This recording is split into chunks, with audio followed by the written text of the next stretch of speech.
Cuba! It's me, Elian Habanero, episode 26 of the W.I.L.L.I.W show. Wrestling is life, life is wrestling. That's what W.I.L.L.I.W stands for. I love wrestling. Now a lot of people may say, Cuba, you have no business giving anybody advice, but I got more business than some people. I've been around for 17 years. I've wrestled quite a few hundred matches. But, yeah, I haven't done as good as some of the other people, but I've been around some success stories, and I know from my point of view what not to do, and from people that I've seen make it, what to do. So maybe, you know what, it's worth doing. If I can just help one person out there, then this was all worth it. So I just want to tell you some things. Like, when I started out, I thought my work would speak for itself. I thought as long as I trained hard in the practices, and when I did the shows, if I put everything out there on the line for like 30 people in the audience, maybe there was a scout in the audience, or someone would tape my match,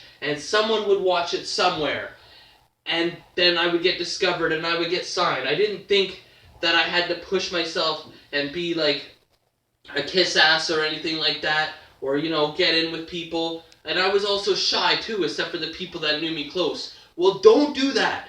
Go for it. Get in with everybody you can. Like, the wrestling school I went to, it was open approximately like 10 years, and there was over 1,000 people that went through those doors, at least, if not more. But let's say 1,000 people, and out of 1,000 people, there's only been 4 that I know of that made it to the WWE, WWF, whatever you want to call it. So if you go by those odds, that's 0.4%, and it's probably even lower. That's just at the one school. Now listen, you have to invest. Do it all. When you become 40 or whatnot, you want to be able to look in the mirror and know you gave it your best shot. And you can always go back to school. You can always learn a trade when you're older. Like, it's not the end of life when you get to be 30, 40. You can always start then. Go for it now. Do it. Like, go join a school. Go to every single center. Join all the schools. Go to Crossbody. Go to Battle Arts. Go to Super Kick. Go to the Windsor one with Scott D'Amore. Go to all of them. Sign up. Go for this one for a couple weeks. Then go to this one for a couple weeks. Even if you don't necessarily like someone's point of view, if they are higher up in the wrestling food chain than you, then get in good with them. It's okay to be a little bit fake. Like, they might grow on you anyway, but you can learn from these people. You want to be around everybody. Make connections. Network. Move down to the States. Go to the Dudley Boys School. Go to Booker T School. Go to Lance Storm School. Whatever you can. Anytime someone puts on a seminar, go to it. You're going to get opportunities if you just show up. The one good thing I did do is Eddie Osborne and 21st Century Fox used to always get booked on Chuck the Butcher Sims shows, and I was always ride with them, and I would help set up the ring, and I got like 5 or 6 matches from Chuck just because he admired my work ethic and how I didn't expect anything and I had a good attitude and I would just help set up the ring.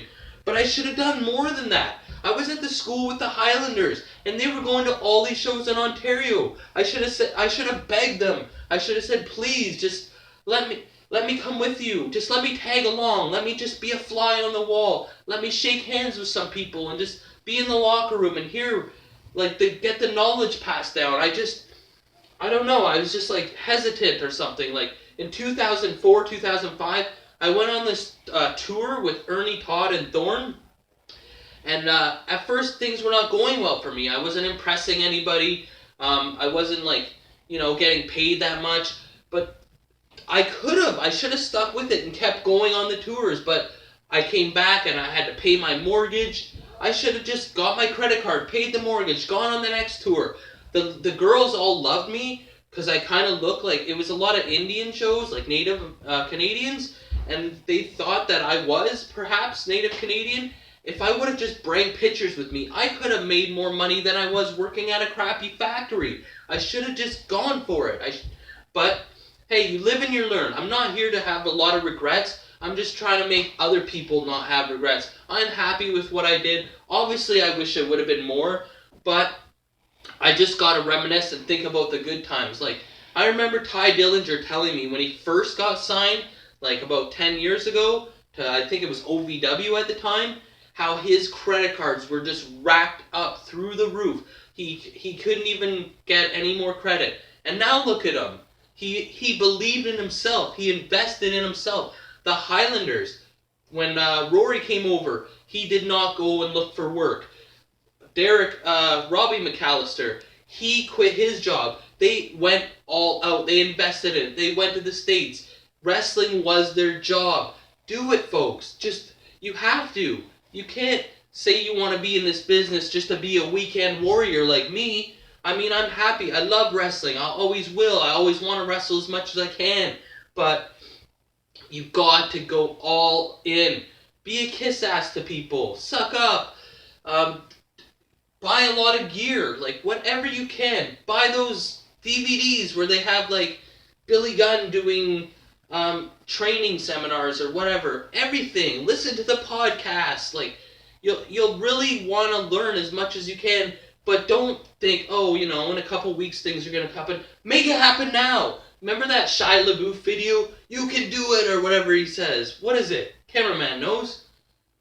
Oh, you want me to say it? What is it? Just do it! Yeah. Do it! That's Just right. do it! Just do it! Yes! Just do it! Come on, people. There's a couple people out there that I see that do have the drive, and whether it's true or not, if you say it enough in your own head, other people will start to believe it. You have to just go by that mindset.